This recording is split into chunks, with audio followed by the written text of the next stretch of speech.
저는 그 집값은 지금 하락 국면, 초기 국면 정도에 있을 것이다. 저는 안만하게 떨어진 것들이 앞으로 최소한 1년 6개월 정도는 지속될 수 있다.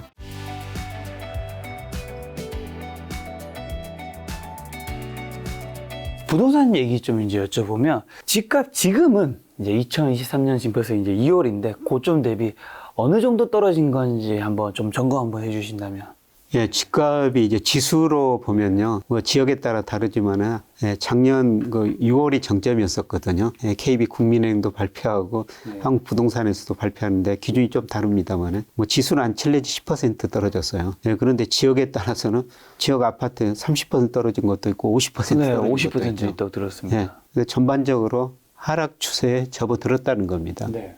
예, 그리고 지금 7개월째 떨어지고 있는데요. 과거 보면 이 부동산 사이클 보면 7개월 떨어지고 이 사이클, 하락 사이클이 끝난 적은 거의 없습니다. 네. 저는 그 집값은 지금 하락 국면, 초기 국면 정도에 있을 것이다. 평균적으로요. 예. 지역에 따라서는 뭐 50% 떨어진 거는 사실 더 이상 떨어질 것도 없죠. 그럼 지금 이게 초기 국면이라면 이제 많은 분들이 이제 걱정하시거나 아니면 또뭐 무주택자분들 어떻게 기대하는 바일 수도 있을 텐데, 이 집값은 과연 이번에는 어디까지 좀 떨어질 것인지, 아니면 뭐 가격 측면이 아닌 시점도 괜찮고 연도로 친다면 뭐 어느 쪽이든 혹시 좀 힌트 주실 수 있는 게 있을까요? 우선 뭐 가격 측면에서 보면요. 아직도 상당히 고평가되어 있다는 겁니다. 뭐 작년 말에 원희룡 국토장관이 한 언론하고 인터뷰하면서 집값이 30-40% 떨어져야 된다. 장관이 이런 이야기를 신문에 언론하고 인터뷰했더라고요. 그런데 여러 가지 기준이 있는데 제일 중요한 게 소득에 비해서 집값이 얼마나 올랐는가. PIR이라고 그러죠. 서울을 기준으로 보니까, 서울 중간가구 소득 기준으로 보니까 2021년에 19배였었어요. 그러니까 서울 중간가구 소득을 가진 사람이 중간에 있는 집을 사기 위해서는 19년 동안 저축을 해야 된다는 거죠. 작년 말 데이터는 아직 발표가 안 됐습니다만 작년 9월 데이터 보니까 17.7배입니다. 근데 이게 장기 평균이 12배예요. 저는 평균 수준에 접근해 가리라 보고 있습니다. 그러면 이게 떨어지려면 밑에 분모에 있는 가구 소득이 증가하든지 집값이 떨어져야 되죠. 소득이 증가하거나 집값이 떨어지면서 이게 12배에 접근해 가겠죠. 지금 당장 뭐 소득이 엄청 증가할 것 같지는, 그렇죠. 소득이 증가할 가능성은 보이는데. 낮고요. 예, 결국 집값이 많이 떨어지면서 하락할 것이다. 이렇게 보고 있고요. 그 다음에 기간은 사실 저도 뭐 잘 모르겠는데, 예, 저는 그 동행지수 순환변동치라는 게 있거든요. 현재 경기를 판단하는 대표적인 지표인데, 뭐 단기적으로는 금리나 대출 금액이 집값에 영향을 미치는데, 장기적으로 보면은 경기가 집값에 더 많은 영향을 미치거든요. 경기가 나빠지면 자기 소득이 없는데 집 살 수가 없죠. 그렇죠. 예, 그런데 이게 작년 10월을 정점으로 이제 떨어지기 시작했어요. 물론 주택 가격이 그것보다 좀 더 선행하기는 합니다만은, 이것이 한번 떨어지면 지난번 12번 좋아졌다 나빴다 사이클이 반복됐는데 평균 19개월 떨어졌습니다. 그러면은 앞으로도 최소한 1년 6개월 이상은 집값이 하락할 가능성이 높다는 겁니다. 그래서 지금 하락폭이 굉장히 깊다가 최근에는 뭐 정부도 규제 안 하고, 그러니까 지금 하락률은 떨어지고 있죠. 하락률이 떨어진다고 이게 상승 추세로 돌아서는 거 아닙니다. 단지 지금 굉장히 높은 데 올라갔다가 우리가 하락세를 조금 꺾은. 예, 우리 저 등산하다 보면 굉장히 높은 거 꼭대기 있지 않습니까? 거기서는 일정 시점까지는 추락이죠. 예, 그런데 그 내려오면 산이 좀 안만하게 예, 떨어지는 예, 그런 모습인데요. 예, 저는 안만하게 떨어진 것들이 앞으로 최소한 1년 6개월 정도는 지속될 수 있다. 정부 정책으로 인해서 이제 집값이 반등을 기대하시는 분도 있을 텐데 그럴 확률은 거의 없다, 현재로서는. 예, 정부 정책이 저는 추세는 막을 수 없다고 생각하고 있습니다. 지난 정부에서 얼마나 많은 억제 정책을 냈습니까? 집값 올랐고요. 그쵸, 한 27번 냈었나요? 25번이라고 저는 기억하고 있습니다만은. 근데 이번 정부에서 최근에 그 규제 계속 안 하고 있지 않습니까? 근데 규제를 안 하면서도 아직도 뭐 두 가지 규제, 뭐 여러 가지 규제 아직도 남아 있습니다. 큰 두 가지 규제가 서울 강남 3구하고 용산구는 집값이 그렇게 많이 안 떨어졌어요. 고점에서 지수로 하면 3-4% 떨어졌거든요. 그거는 규제 안 하고 있고, 그다음에 DSR이라고 그러죠. 총소득 원리금 상환 부담 비율. 이게 40% 규제를 유지하거든요. 이게 뭐냐면은 우리가 집 살려면 은행에 가서 금융에서 돈을 빌려야 되는데 1년간 소득 계산해가지고 그 소득의 40%만 빌려주겠다는 겁니다. 그런데 저는 결국은 그런 규제 안하까지 나올 것이다. 이것도 다 풀 것이다. 네, 다 풀어야 된다. 네, 그러면 아마 집값이 이제 바닥 근처 가지 않았을까 이런 게 생각을 하는데요. 네, 정부가 뭐 지금은 안 팔 텐데요. 그런데 우리 저 미분양 가구가 지난 12월 보니까 6만 가구가 좀 넘었더라고요. 뭐 지역별로 다릅니다만은 네. 저는 대구 한 도시만 보더라도요. 네. 미분양 가구가 10,000 가구가 넘어요. 대구가. 와, 대구는 이렇게 집을 많이 지었을까 이런 생각이 드는데요. 네. 예, 그게 6만 가구가 넘으면은 좀 심각한 상태라는 거거든요. 물론 그 2009년에 우리가 2008년 글로벌 금융위기 겪었죠. 네. 2009년에 이게 16만 6천 가구가 한 적이 있었어요. 네. 예, 그런데 이게 저는 조만간 10만 가구가 가지 않을까. 그러니까 내년에도 뭐 내후년에도 그동안 지어놓던 게 공급이 많이 되더라고요. 내후년까지는. 예, 이런 것들 보면은 우리 미분양 가구도 한 10만 가구 넘어설 것이다. 그때 가서 집값 바닥 이야기를 한번 해보자. 그러면 10만 가구 넘으면은 아마 규제 다 안 할 겁니다. 그렇죠. 그렇게 해도 집값 이제 바닥도 잡기 쉽지 않으니까. 예, 그렇습니다. 자, 강남 상구에 또 전세가가 굉장히 급락하고 있다면서요. 그러면서 이제 강남도 좀 무너지면서 큰일 났다고 하던데 좀 어떻게 보세요, 교수님께서는? 강남 상구 전세가율이 보니까 평균 한 52% 정도 되더라고요. 네. 그러니까 집값에 비해서 전세 가격이 한 50% 정도 그렇죠. 준다는 거죠. 물론 이것보다 낮은 적이 2009년에 한 번 있었어요. 예, 그리고 지금 그 이후로 최저치 기록했는데요. 네. 그런데 아직도 더 떨어질 것 같습니다. 아, 왜냐하면 이 큰 추세가 사람들이 전세로 살다가 월세로 전환하는 맞아. 전세 비율은 계속 줄어들고 월세 비율이 거의 이제 비슷하게 가고 있더라고요. 전월세 비율이 거의 가고 있고요. 강남에 내년, 내후년에 네. 새로 완공되는 아파트가 굉장히 많더라고요. 있죠. 네, 지역 이름은 잊어버렸는데 네. 내년에 어디 6천 가구, 그다음에 내후년에도 뭐 12,000 가구가 이렇게 공급된다. 네네. 이런 보도를 봤는데 앞으로 그동안 지은 것들이 많아가지고 이런 것들이 많으면 우선 전세를 내줘야 될 거 아닙니까? 네. 네, 그래서 전세 가격은 더 떨어질 수밖에 없다. 그래서 요새 역월세라는 단어도 나오더라고요. 역월세라는 단어 혹시 들어보셨어요? 역월세는 뭔가요? 역전세는 많이 들었는데. 역월세가 뭐냐면요. 예를 들어서 서울 지금 평균 전세 가격이 한 5억 2천 정도 되더라고요. 네. KB 국민은행 기준입니다. 네. 그런데 전세 가격이 5억에서 4억으로 떨어졌다면은 전세를 내주신 분이 1억을 돌려줘야 되잖아요. 네. 근데 1억 돌려줄 돈이 없습니다. 아, 그걸 월세를 주는군요. 그렇죠. 그 은행 여기 이자만큼 좀 살면 안 될까? 한 달에 4, 50만 원씩.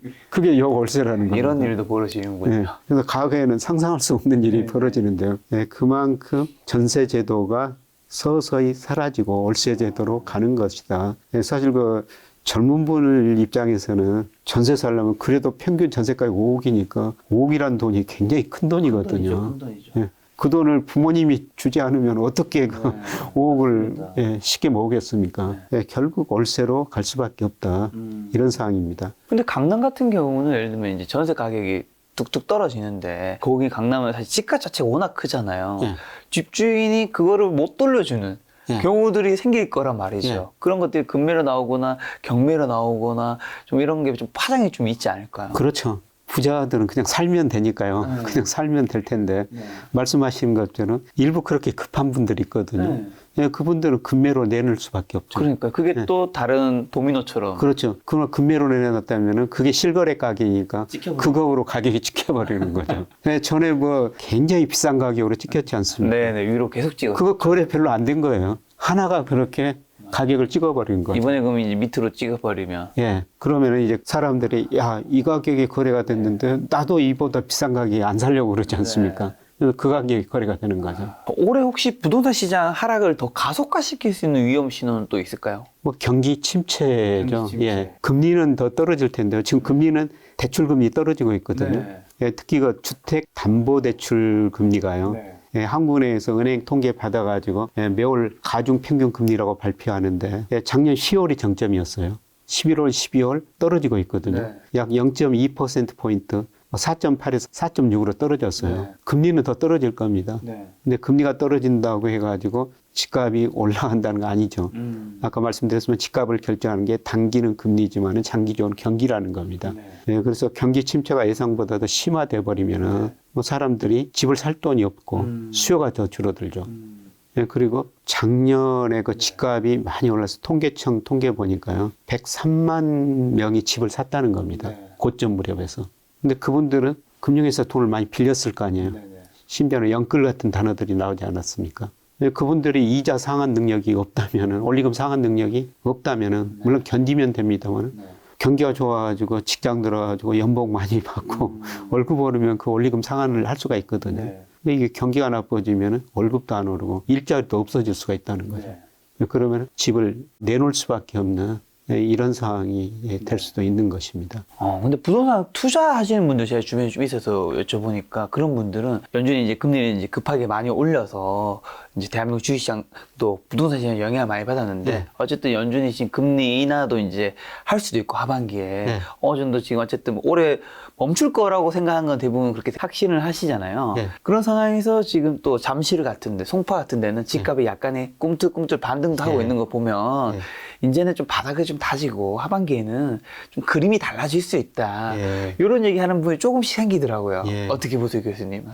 예, 저는 뭐 규제 하나 한다고 그러니까 네. 뭐 하락 과정에서 일시적인 반등입니다. 뭐 이렇게 아까 산 이야기였습니다. 우리가 등산 하산하는데 이렇게 작은 언덕은 중간중간 있거든요. 예, 저는 뭐 그런 언덕 정도라 생각하고 있고요. 큰 흐름은 아직도 지역에 관계없이 하락 추세다. 예, 그리고 서울 강남 상구는 그렇게 많이 올랐는데 이제 고점에서 3, 4% 떨어진 거예요. 이거 별로 떨어진 것도 아닙니다. 지수로 보면은. 예. 그러면 이제 이 책에 보면 미국의 주택시장에 아직 거품이 남아있다고 말씀해 주셨는데 한국 주택시장을 정확히 보려면 아까 말씀하신 그런 지표들을 보면 되는 걸까요? 예, 한국 지표를 볼 때 저는 세 가지를 보거든요.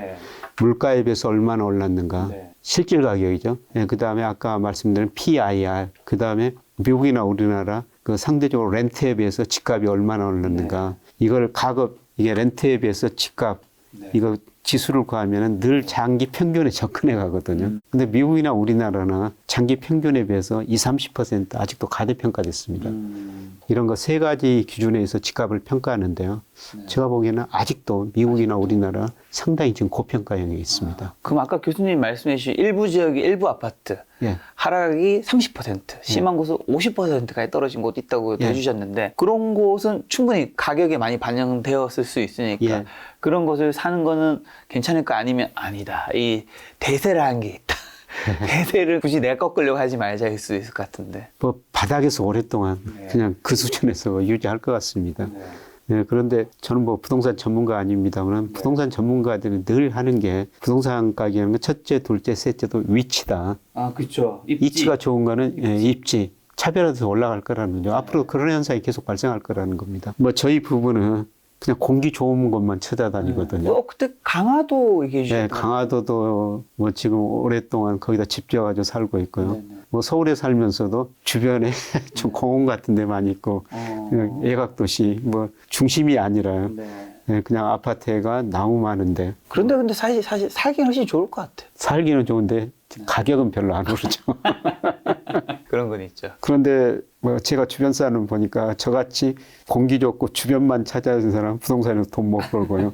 계속 핵심으로 들어간 사람들 돈 빌려가지고 핵심으로 들어간 분들. 주거와 투자도 약간 구분되는 건 좀 필요한 것 같다는 생각이 좀 들더라고요. 예, 그런데 과연 뭐가 행복인지는 저도 잘 모르겠는데요. 뭐 저는 이렇게 살면서 제가 행복이라고 생각하니까요. 근데 요즘에 정부 정책도 이제 옛날엔 똘똘한 채였다면 이제 2주택까지는 허용하는 분위기니까. 조만간 3주택까지도 허용할 것 같습니다. 그러면 이제 하나는 투자 목적으로, 하나는 내가 살기 좋은 곳에 사는 방법도 괜찮은 거겠죠. 뭐, 예, 그렇게. 근데 저 투자 목적으로 핵심지로 가려면은 큰 돈이 필요하죠. 그렇죠. 보유 주택수에 따라서 이제 투자 전략만 좀 대응만 말씀해 주시면 무주택자분들은 지금은 좀 어떻게 하면 좋을까요? 참 그 쉽지 않은 문제인데요. 뭐 저는 집이라는 게 사는 곳이기 때문에 언제든지 원리금 상환 능력만 있으면은 사셔도 됩니다. 그러니까 제가 2015년부터 서강대 와가지고 저 학부생들 강의를 했었거든요. 네, 그 친구들이 지금 직장 들어가가지고 결혼하고 이제 집을 사야 되죠. 막 살 곳 있어야 물어볼 되니까. 거잖아요. 교수님 지금 사야 됩니까? 예, 참 난감하죠. 그렇죠. 잘못했다가는 이제 큰일 그래서 나죠. 우선 저 능력이 있으면은 뭐 사야 되는 거 아니냐. 그런데 니네들이 지금 이제 직장 들어가지고 1, 2년 됐는데 그 돈이 어디가 있느냐. 아직도 사이클상으로 보면은 아직 하락 추세다. 조금 더 기다려보자. 저는 이렇게 조언을 해주고 있습니다.